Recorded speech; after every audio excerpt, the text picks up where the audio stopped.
Le Commonwealth est une grande famille de 54 États qui interagissent, et c'est un point important, sur un principe d'égalité et de respect réciproque, notamment sur leur souveraineté nationale. À l'heure où je parle, je peux dire que le Gabon est en très bonne voie pour adhérer à l'organisation du Commonwealth. Oui, parce qu'on se demande pourquoi. Pourquoi le Gabon Écoutez, pour plusieurs raisons. D'abord, ça fait 10 ans. C'est-à-dire que Ali Bongo, le fils de Mar Bongo, qui a présidé au destin du Gabon de 67 à 2009 jusqu'à sa mort, aidé en cela par la France, ça fait 10 ans qu'il regarde du côté du Commonwealth. Pourquoi? Parce qu'il regarde du côté du Rwanda. La réussite économique fulgurante du Rwanda, c'est dû aussi au dynamisme anglo-saxon. C'est l'ouverture de nouveaux débouchés. Ali Bongo regarde beaucoup du côté de Singapour, de l'Inde, du Brésil. Donc il y a de toute façon, il suffit de regarder la carte. Les pays du Commonwealth sont beaucoup plus dynamiques économiquement que les anciennes colonies françaises. C'est une réalité, vous pouvez faire des tours et des tours, c'est une réalité. Et il y a une explication dès 2012,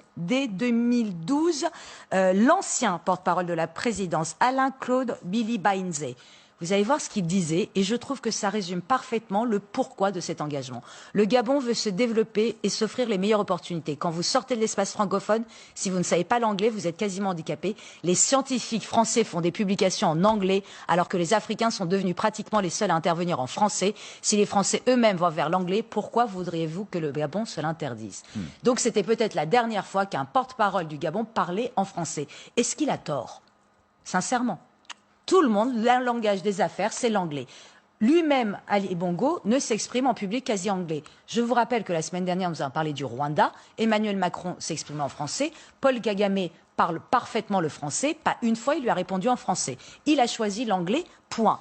Donc, il y a ça, évidemment, quelque chose de très concret, pragmatique, le dynamisme, l'économie. Mais bien sûr que la France est une ancienne colonie. Et là, ça joue. C'est qu'au fait, le Gabon est lassé. Et lassé de l'attitude moralisatrice de la France qui se pose comme ça en disant ça c'est bien, ça c'est mal. En attendant, pendant des années, ils n'ont pas réussi à dépénaliser l'homosexuel et il a suffi qu'il y ait eu l'idée, le petit hameçon du Commonwealth pour que ce soit fait. Mais surtout, prenez le cas du Covid, des vaccins. La France n'a pas d'envoyer une dose. Ce sont les Chinois qui ont envoyé les doses. Là, vous voyez l'arrivée des vaccins chinois et les Russes, juste derrière, ils ont signé. Le Gabon se fait vacciner à 100% par les vaccins chinois et russes. Qu'ils ne soient pas efficaces, qu'importe, le symbole est là. La France moralisatrice, mais incapable d'envoyer des vaccins. Pire, le Gabon ambitionne de faire du tourisme de conférences et de sport. Pour ça, elle a besoin d'hôtels et d'infrastructures. Donc elle a fait appel à la France, aux alentours de 2010-2012. La France regardait ailleurs. Qu'est-ce qui s'est passé? La Chine est en train de construire ses infrastructures. Ça construit à tout va, des salles de conférences, des hôtels, des stades, et la France est à côté. Donc je vais vous dire une chose. Le problème, c'est que la France, elle ne regarde plus l'avenir de l'Afrique, qu'elle est engluée dans le passé colonial.